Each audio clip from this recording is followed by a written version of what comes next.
के लिखे गए हों, इस बात का क्या प्रमाण हो सकता है? आप एक बात पूछें, आपके जो नोट्स हैं, क्या आपके जैसे नोट्स कोई और नहीं लिख सकता 5 साल बाद, या आपसे 5 साल पहले नहीं लिखे होंगे? अपडेट करके भी लिख सकता है। ठीक है, आगे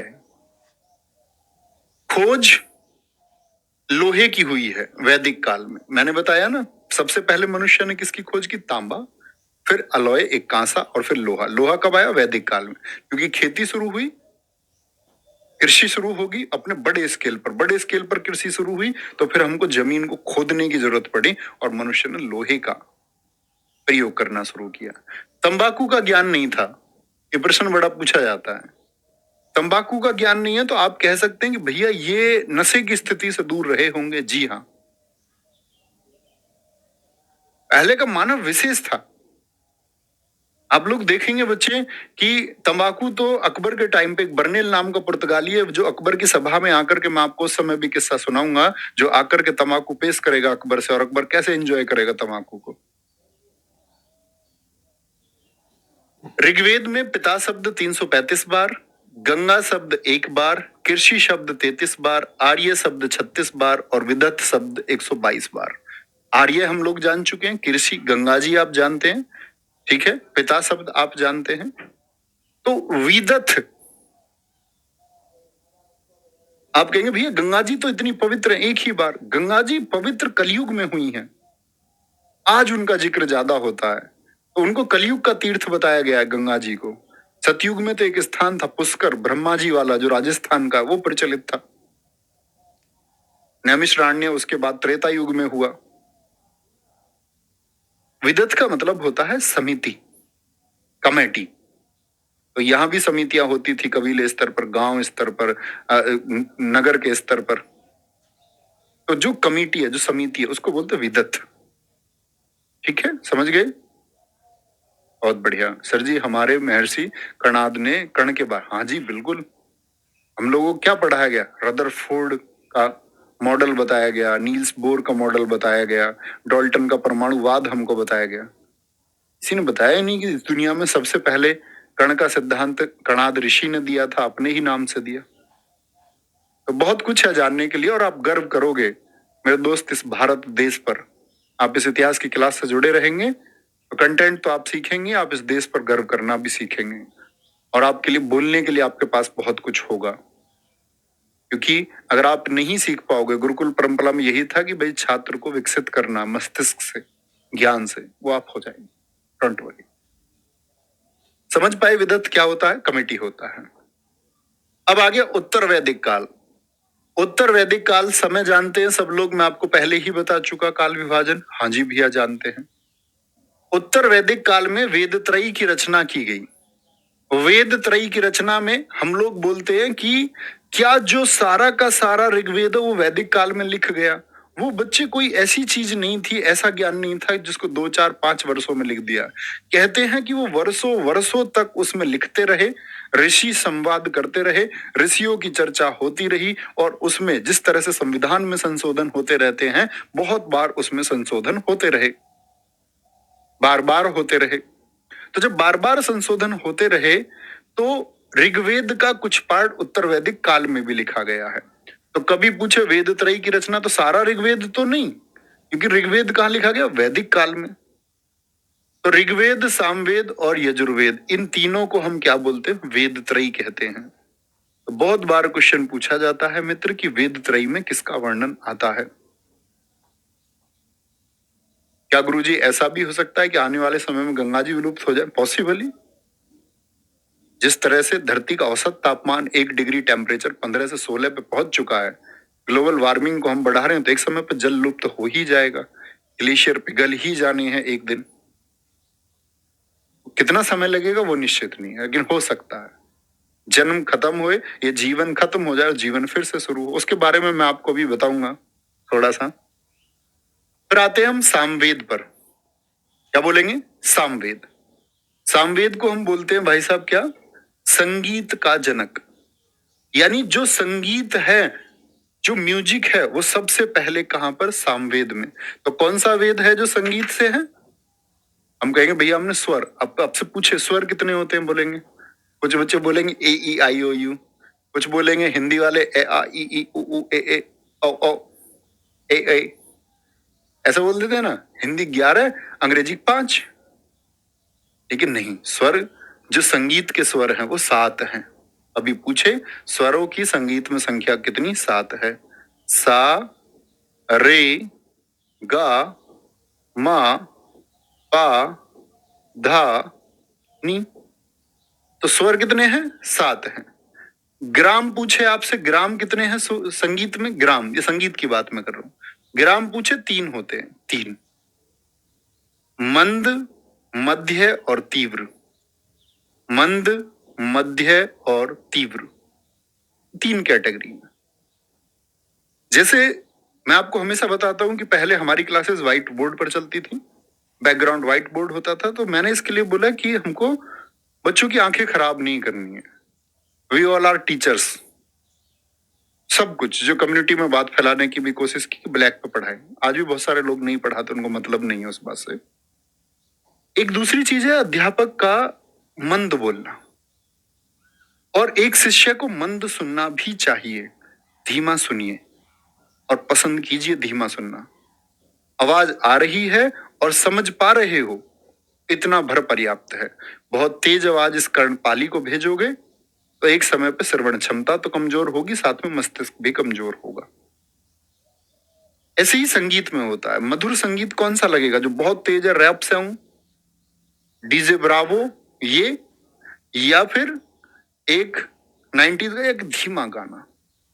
आप बोलेंगे भैया ये तो अवस्था पर डिपेंड करता है। जब हम जवान होते हैं तब हमको रैप सॉन्ग्स ही अच्छे लगते हैं, तो यो वाव यो इसमें ही मजा आता है।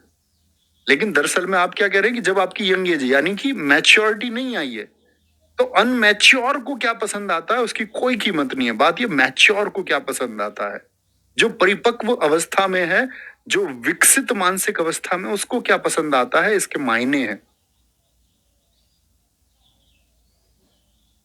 इसके मायने हैं, समझ रहे?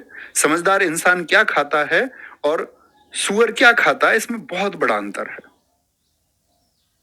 उसके लिए वो उसका जीवन यापन है, आपका जीवन यापन आपके हाथों में है। ये चुनाव आपको करना होता है। तो क्या बोले? मंद होगा। ग्राम कितने होते हैं? 3 होते हैं।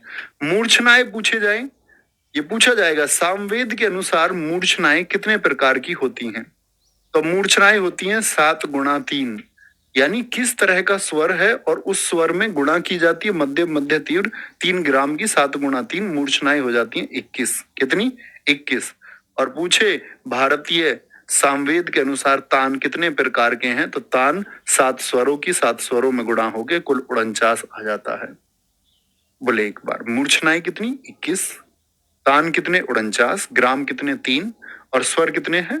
भारतीय संगीत का जनक है ये सामवेद, उसके अनुसार। बहुत बढ़िया।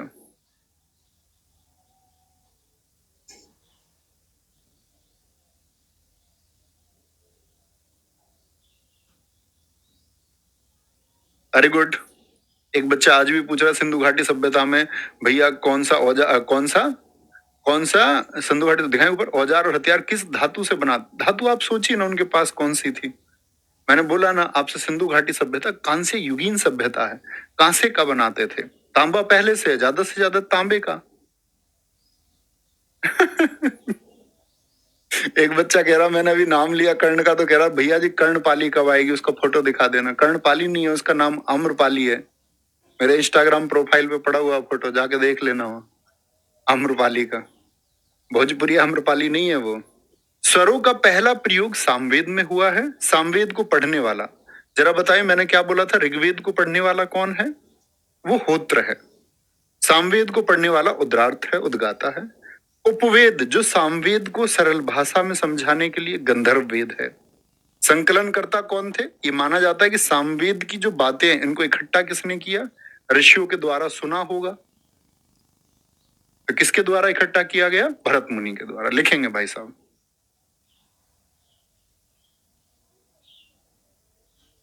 तो भाई साहब, अपनी कोई कोचिंग नहीं है, अपना किसी कोचिंग सेंटर से हमने तैयारी नहीं करी, अपना सब कुछ पढ़ा, खुद ही पढ़ा है। कोई ये नहीं कह सकता हमको आकर के कि भाई ये हमारे छात्र हैं, और किसी विशेष गुरुजी से हम पढ़े नहीं। बाकी जिन लोगों से भी सीखा, चाहे यूट्यूब के माध्यम से कुछ सुना, चाहे अपनी रिसर्च की, या कुछ भी किया, या आज भी पढ़ रहे हैं, कोई किताब मैं पढ़ रहा हूं तो जो किताब को उसके लेखक हैं, जैसे मैंने तुमको बताया, मैं आजकल किताब पढ़ने में आज खत्म हो जाएगी, बागी फिरंगी, रामचंद्र गुहा, तो वो अपने गुरु है, टीचर है, जो कुछ सिखा रहे हैं, सब टीचर है, वो सब गुरु है। यजुर्वेद, यजुर्वेद यज्ञ और कर्मकांड से संबंधित है। यानी कि जो यज्ञ, कर्मकांड क्या होते हैं? विधि की जन्म कुंडली मिलवानी है आपको शादी की किसी से, जन्म कुंडली मिलवा ली और पति पत्नी की झगड़े तब भी हो रहे हैं, फिर कुंडली क्यों मिलवाई थी तुमने? कुंडली तो इसीलिए मिलवाई ना कि सब कुछ अच्छा रहे। फिर ये पति पत्नियों के बीच में इतनी मारपीट क्यों होती है? काय को इतना लड़ाई झगड़ा होता है? जैसे एक व्यक्ति बहुत खुश था, बहुत राजी, उसकी होने वाली पत्नी ने उससे एक बात कही, मैं तुम्हारे दुखों में तुम्हारी साथी रहूंगी। उसने पूछा, भाई साहब मुझे कोई दुख है ही नहीं, मेरे दुखों में साथी क्यों रहूं? मैं सुखी हूं और मैं खुश रहूं। उसने बोला, मैं अभी की बात नहीं कर रही हूँ, मैं शादी के बाद की बात कर रही हूँ। इतना तुम समझ सकते हो। तो वो कर्म कांड है। जैसे मैंने तुमसे कहा कि 10 रुपए में आप जन्म कुंडली की, अब 10 रुपए तो कोई नहीं लेता, 100-200 रुपए में जन्म कुंडली कोई भी मिला देगा आपकी। हमारी सिस्टर, उस पर मंगल दोष बताया, मंगली, तो हम उसके लिए लड़का ढूंढ रहे थे, छोटी बहन के लिए ढूंढते रहे, बहुत सारे 10-12 लोगों ने बताया कि मंगली है। अब कोई मानने को तैयार नहीं है वो मंगली है। अब सब कह रहे हैं उसका मंगल दोष खत्म है, बड़ी गड़बड़ हुई। तो ये कर्म कांड है। रीति रिवाज, शादी के समय मंत्रो जाप, ये सब क्या है? कर्म कांड है। यज्ञ और कर्म कांड से संबंधित है यजुर्वेद। गद्य और पद्य दोनों में है। मैंने आपको बोला था कि चंपू काव्य कौन सा है? चंपू काव्य कौन सा है?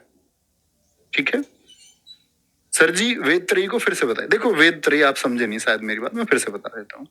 उत्तर वैदिक काल में वेद त्रयी की रचना की गई, तो वेद त्रयी में ये तीनों वेद आएंगे। लेकिन उत्तर वैदिक काल में मैं बोलूं 3 वेद, तो फिर तो सामवेद, यजुर्वेद और अथर्ववेद है ना। लेकिन वेद त्रयी किसको कहते हैं, ये बात में अंतर है। वेद त्रयी में हम कई कई बार, इसीलिए मैंने ये लिखा है कि हम कई बार अथर्ववेद को काउंट कर लेते हैं, लेकिन याद रख लेना, वेद त्रयी में अथर्ववेद नहीं आता है। ठीक है। पढ़ने वाला अर्धव्यू कहलाता है।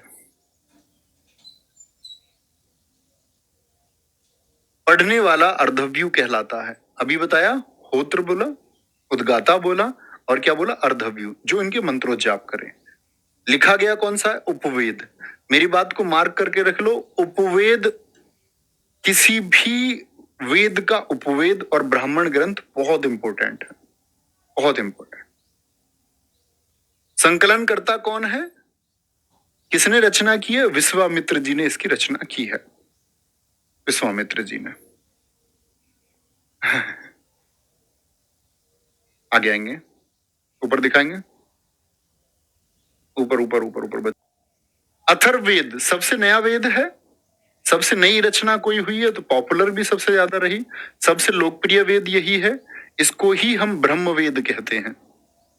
सबसे नया वेद है। इसमें क्या बताया गया है? जादू टोना, वशीकरण, खोया हुआ प्यार वापस पाए, सौतन से छुटकारा। मतलब ये बस का ऐड नहीं है कोई, लेकिन आधुनिक समाज में ये चीजें विकसित हुई। पहला समाज ऐसा नहीं था। तो वशीकरण, जादू टोना, कृषि को प्रभावित करने वाले कीट, औषधि के बारे में, कन्या जन्म पर निंदा होने लग गई। पहले कोई निंदा नहीं करता था कन्या जन्म की। पहले तो मौका था ना, स्त्रीय सभाओं में देखो कितने खुले रूप से भाग ले पा रही हैं, शास्त्रार्थ कर पा रही है पुरुषों से उस समय पर। आज लड़कों की कहीं पर कोई सभा हो तो बहुत, जो बोलते हैं ना परिवर्तनशाली, प्रोग्रेसिव लोग हैं, वो अपने बच्चियों को भेजेंगे। लेकिन आज भी बहुत सारे रूढ़िवादी लोग हैं, बोले उस गांव में क्यों जाएगी हमारी लड़की। ऑर्थोडॉक्स पीपल्स, रूढ़िवादी लोग। तो कन्या जन्म पर निंदा होने लग गई अथर्ववाद में। क्या बोलोगे? अथर्ववेद में। पढ़ने वाला कहलाता है ब्रह्मा, ब्रह्मणी, ब्रह्मा। उपवेद इसका शिल्पवेद है। संकलन किसने किया? विश्वामित्र जी ने किया है। वो खोता नहीं है, ठीक है। और आंखू क्या बोलते हैं उसको? नहीं, कुछ और बोलते हैं, बोल रहा हूँ मैं। हाँ, और आंसू आ भी जाए व्यक्ति को किसी को सोचकर, लेकिन वो रोता नहीं है, तो कुछ नहीं खोता। उपवेद शिल्पवेद है, संकलन करता विश्वामित्र है। सॉरी, लिख लेंगे एक बार तब आगे चलेंगे, बता दिया करो, आगे आएंगे। अब आते ब्राह्मण टेक्स्ट पर, ब्राह्मण ग्रंथ पर। मैंने बोला वेदों के बाद में उपवेद भी लिखे गए, वेदों के ही सहायक हैं। ऐसे ही वेदों को सरल भाषा में रूपांतरण, इसको भी हम ब्राह्मण ग्रंथ बोलते हैं। ब्राह्मण ग्रंथ, ब्राह्मण ग्रंथ को वेदों की टीका भी कहा जाता है। टीका का मतलब व्याख्या करें किसी चीज की। जैसे मैं बोलूं कि भगवत गीता पर किसी ने टीका लिखी, तो इसका मतलब क्या होगा? भगवत गीता पर टीका लिखने का मतलब होगा कि कोई गीता को एक्सप्लेन कर रहा है, उसको आसान शब्दों में समझाने की जो प्रक्रिया है वही टीका है। ऐसे ही ऋग्वेद को आसान भाषा में समझाने के लिए जो टीकाएं लिखी गई हैं वो है ऐत्रेय, संख्यायन और कौशिक की। संख्यायन को ही हम कौशिक की बोलते हैं। सामवेद की पंचविश षड्विश, तो रूट वर्ड याद रख ले, विश विश किसकी? सामवेद की। विश ऐसी होती है कि कुछ गाना सुना जाए, गाना किसमें? सामवेद में, ठीक है। जैमिनी और आर्षने, तो एक तो ये विश वाले बहुत इंपॉर्टेंट है। पूछता है षड्विश किसका ब्राह्मण ग्रंथ है, यानी किसकी टीका है, किसके बारे में व्याख्या करता है। ऐत्रेय, ऐत्रेय किसका किसका ब्राह्मण ग्रंथ है? ऋग्वेद का है। ऐसे ही मैंने आपसे कहा सबसे इंपॉर्टेंट है उपवेद। आज अगर प्रश्न बनेगा आपकी परीक्षा में तो उपवेद से बनेगा या फिर बनेगा ब्राह्मण ग्रंथ से, बात याद रख लें।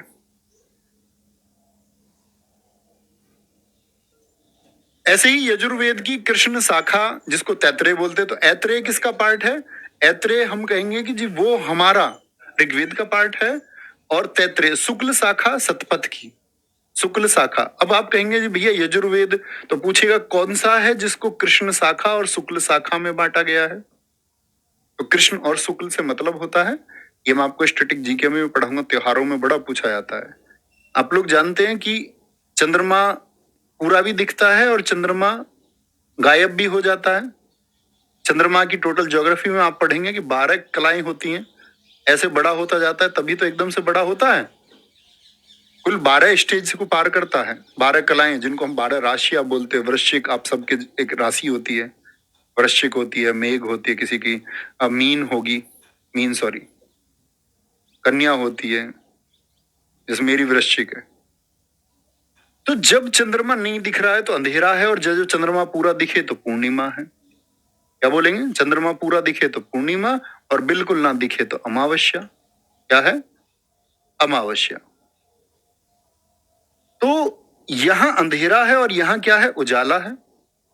उजाले को ही हम श्वेत बोलते हैं, और अंधेरे को हम कृष्ण यानी कि काला बोलते हैं।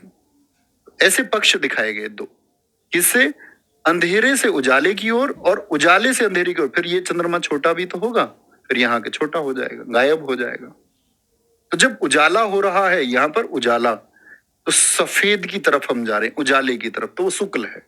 कृष्ण का मतलब होता है हम काले की तरफ जा रहे हैं, अंधेरे की तरफ जा रहे हैं। समझे बात को? अथर्ववेद का गोपथ ब्राह्मण ग्रंथ है, कौन सा? गोपर। यहां देखेंगे सतपथ मोस्ट इंपोर्टेंट है, और आपका गोपथ याद रख लेना। ये चार मैंने आपको बताए हैं, बहुत महत्वपूर्ण। ये चारों ब्राह्मण ग्रंथ आपको याद रखने हैं। पिपलाद शाखा के अंतर्गत अध्ययन किया जाता है। थैंक यू भास्कर सिंह जी, आपका भी। मेरे दोस्त चोर का मार्ग पकड़िए, आप चोर को फॉलो कीजिए तो आप चोरी सीख जाएंगे। किसी जबरदस्त चोर को फॉलो करिए, आप चोर हो जाएंगे। तो किसी ने ये कहा है आप जीवन में जो होना चाहते हो वो अभी से हो जाइए। बेहतरीन होना चाहते हो तो जब क्लास में मेरी बैठो स्ट्रेट होके, तो उस मनोभाव के साथ बैठो कि हम इस बेहतरीन से दुनिया में सबसे बेहतरीन इंसान है। और तुम जब खराब रहोगे तो वो फीलिंग नहीं आएगी। पता चले मम्मी पापा से तुम झूठ बोल रहे हो, किसी से तुम झूठे प्रॉमिस करते हो चैटिंग में, और फिर तुम फील करो मैं बढ़िया हूं, नहीं आएगी ही नहीं। वो बढ़िया फीलिंग तब आएगी जब तक आप आज चुनाव कर लो कि मैं बेहतर हूं। और दुनिया में मेरे दोस्त किसी चीज से मत डरना, बेहतर होने के लिए, सत्य के लिए किसी चीज से तुम डरना नहीं। खराब चीजें आज ही छोड़ दो, सब कुछ अपने आप सॉल्व हो जाएगा, नहीं तो उलझे रह जाओगे। ठीक है, आगे आएंगे वेदांग। ये वेदों के अंग हैं। वेदों के अंग कौन कौन से? शिक्षा, कल्प, निरुक्त, छंद, ज्योतिष, व्याकरण। मैं ऐसा बोलता हूं, शिक्षा, ज्योतिष, कल्प, व्याकरण, निरुक्त, छंद। शिक्षा ये वेदों का अंग है। तो कभी पूछे वेदांगों की कुल संख्या कितनी? 6। क्या है ये जी? तो जब वेदों को पढ़ा गया होगा, जैसे मान के चलो मैं हिंदी की आपको वर्णमाला पढ़ाऊं, तो जैसे मैं बच्चों को ये लिखना सिखाता हूं कि ये छोटा ऊ है और ये बड़ा ऊ है, गुंडी वाला। मैं बच्चों को ये सिखाता हूं, ये जो रे ऊपर लगता है ये आधा होता है, जो रे नीचे लगता है ये पदेन रूप है, ये पूरा रे होता है, ये साधारण रे होता है, ये कभी रे होता ही नहीं, ये री होती है, ये एक स्वर है। तो किसी भी भाषा को समझाया जाता है कि इसको आप रे नहीं बोल सकते, घृणा नहीं बोल सकते, इसको री बोलेंगे, घृणा, री। तो इसी तरह शिक्षा जो वेदांग लिखा गया है, वो लिखा गया है कि आप मंत्र को किस प्रकार बोलें, किस प्रकार उसका उच्चारण करें, प्रोनाउंसिएशन कैसा होगा। तुम बोल रहे हो प्रोनाउंसिएशन, प्रोनाउंसिएशन गलत उच्चारण है। प्रोनाउंसिएशन आप बोलते वर्ब, VERB, वर्ब नहीं होता, वव होता है। तो आप कहेंगे कि उच्चारण बताता है। कल्प किस मंत्र का प्रयोग किस काम में होगा। पता चले शादी के मंत्र और पंडित जी पढ़ रहे हैं अंत्येष्टि के मंत्र, तो गड़बड़ होगी ना। तो किस काम में होगा। वेद की जो आत्मा कहा गया है वो निरुक्त को कहा गया है कि किस शब्द का एक सही प्रयोग कहां होगा। छंद रचनाओं का ज्ञान बताता है, जैसे हम शब्दों को बनाएं, शब्द निर्माण हम करें कभी भी। जैसे मैं एक शब्द निर्माण करके दिखाता हूं, इंग्लिश में तो वो प्रक्रिया है नहीं। अन यानी कि ना अधिकृत, अनअधिकृत एक शब्द हम बनाते हैं, और भी कोई शब्द संधि आदि के द्वारा, तो हम बोलते हैं कि ये क्या हलंत है, अनधिकृत हो जाता है। आप जो बच्चे हिंदी नहीं पढ़ते होंगे उनके ऊपर से बात जाएगी, लेकिन जाने कि ये शब्द निर्माण है। तो इस तरह से किसी रचना का जो निर्माण है वो छंद है। अगर आप कभी हिंदी भाषा पढ़ते तो आप जान पाते, जैसे कि चौपाई होती है। आपने अगर पढ़ा हो श्री गुरुचंद सरोज रज निज मन मुकुर सुधार, वरनऊ रघुबर विमल जसु जो दायकु फलचार, बुद्धिहीन तनु जानिके सुमिरो पवन कुमार, बल बुद्धि विद्या देहु मोहु हरहु कलेश विकार। ये 4 पंक्तियां, लेकिन चारों पंक्तियों की मात्रा गिनोगे ना तो सभी में 16-16 हैं। तो आज की शायरी जो मैं बोल सकता हूँ बहुत आसान है, नए शायर जो बोलते हैं बहुत आसान है, नई कविता बहुत आसान है, कुमार विश्वास जो बोलते हैं बहुत आसान है। लेकिन किसी ने अगर चौपाई में मतलब सारी पंक्तियां लिखी और उन सब में मात्रा 16-16 है, कितनी कठिन रचना रही होगी तुम सोचो।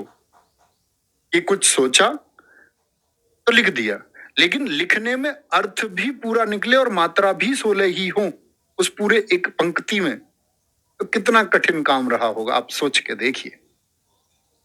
ये है रचना का ज्ञान, ये छंद सिखाता है। ज्योतिष, जिसको बहुत सारे लोग आज समझते हैं कि आडंबर है, ज्योतिष कुछ नहीं है। मैं कहता हूं आपके जीवन में सबसे बड़ा योगदान, और मैं इसको एक्सप्लेन करूंगा कल की क्लास में, ज्योतिष को क्या महत्व है आपके जीवन में, और क्या हम छात्र लोग या हम जीवन में। मेरे दोस्त आप आज आगे बढ़ रहे हैं, आपके घर में कोई परेशानी है। मैंने पढ़ा डॉक्टर सोगेंद्र जी का एक उल्लेख, उनकी पत्नी बीमार थी, यहाँ डॉक्टरों ने सब कुछ उन्होंने दिखाया, किसी ने नहीं बताया। लंदन में उनके दोस्त है एक, उन्होंने उनको बताया कि ये जो हार्ट वर्ट दिमाग विमाग के चेकअप कर रहे हैं ना डॉक्टर, तुम्हारा पागल बना रहे, बी योर डॉक्टर योरसेल्फ, अपना डॉक्टर खुद बनो। बोले विटामिन के टेस्ट कराओ और शरीर में देखो संतुलन किसका नहीं है, उस संतुलन को ठीक करो, सब कुछ ठीक है। ज्योतिष का भी हमारे जीवन में वही महत्व है। एक छात्र को कैसे सोना चाहिए, ये छात्र क्या जीवन में आपको कैसे सोना चाहिए, आप किधर सिर पैर करके सो जाते हो कहीं भी। किसी दिन सुबह उठ ही नहीं रहा है कोई। आजकल एक नए केस सामने आ रहे हैं, राहुल तेवतिया सर के गांव में सोते सोते 4 लोग एक्सपायर हो चुके हैं, सुबह उठे तो उठे ही नहीं। लोग बोल रहे हैं कोरोना का एक साइड इफेक्ट है, इतने नई एज में लोगों को हार्ट अटैक हो रहे हैं। मेरे दोस्त, कोरोना जो वैक्सीन है ना, उसकी वजह से देश बच पाया है, सुरक्षित हो पाया है। वो नहीं होती तो दुनिया मर जाती। हार्ट अटैक आने का कारण आपकी किसी रिश्तेदारी में किसी को आ रहा है, सिर्फ और सिर्फ जो बच्चे विटामिन लेवल है वो इम्बैलेंस है। वो बैलेंस रहेगा बॉडी में तो सब कुछ ठीक रहेगा। ठीक है, तो पूछे वेदांग कितने हैं? 6। प्रश्न पूछेगा वेदों का कौन सा अंग है जो उच्चारण के बारे में बताता है, तो क्या बोलेंगे? शिक्षा है। इस मंत्र का उपयोग कहाँ होगा, इसकी जानकारी कौन सा वेदांग देता है? कल्प देता है। वेदों की आत्मा किसको कहा गया? निरुक्त को। व्याकरण, वैयाकरण को जानने वाला। व्याकरण कौन है? सॉरी, ये मैंने गलत लिख दिया है, यहाँ एक शब्द लिखेंगे। व्याकरण को जानने वाला वो वैयाकरण है। जैसे इंग्लिश में आप लोग पढ़ते होंगे ग्रामर है, ग्रामर की स्पेलिंग लिखे, बहुत सारे बच्चे ग्रामर की स्पेलिंग ऐसे लिख देते हैं, ऐसे। क्या होती? गलत होती है। ग्रामर की स्पेलिंग क्या होती है? ये होती है। तो आप कहेंगे कि जी जो व्याकरण को जानता है, जैसे हमारे ऋषि पाणिनि थे, पाणिनि ने अष्टाध्यायी नामक पुस्तक लिखी, तो वो प्रथम वैयाकरण है। बोले ना आपसे कभी भी, ग्रामर को जानने वाला प्रथम भारतीय कौन है? प्रथम वैयाकरण कौन है? जो व्याकरण को जानते हैं वो संस्कृत की व्याकरण जानते हैं। कौन है जी? पाणिनि है। और पाणिनि जी ने इन कौन सी बुक लिखी है? अष्टाध्यायी। बहुत प्राचीन पुस्तक है, बहुत पूछी जाती है। अष्टाध्यायी। पाणिनि एक लेखक है जिनको संस्कृत व्याकरण का ज्ञान हुआ। बुक इनकी अष्टाध्यायी है। कोई दिक्कत, कोई परेशानी? विकास जी कह रहे हैं जब तक आपके पास प्रमाण नहीं है तब तक मानिए। जिस दिन आप ये सिद्ध कर दे कि जी भगवान नहीं होते, उस दिन मैं भी मान लूंगा कि भगवान नहीं होते। लेकिन तब तक तो भाई साहब मैं भी बहुत परम श्रद्धा के साथ मानता हूं कि ईश्वर है।